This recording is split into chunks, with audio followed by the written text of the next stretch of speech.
ما احنا برضو في زوديك فيلت. المانجا لما بتطرح الشمراخ الزهري، المانجا بيطلع الشمراخ في الزهور بيحصل لها عقد، خلاص يعني اخصاب.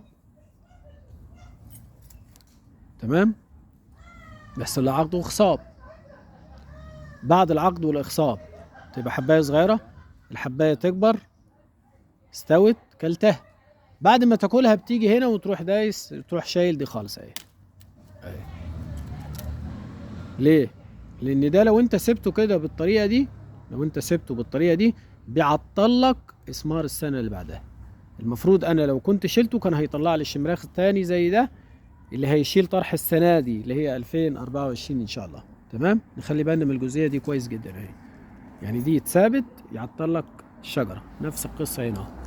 تمام، خلي بالنا دايما يا اخوانا بالجزئيه دي. ودايما لما نشيل نطهر، دايما لما نشيل نطهر بالمطهرات اللي احنا ذكرناها سابقا.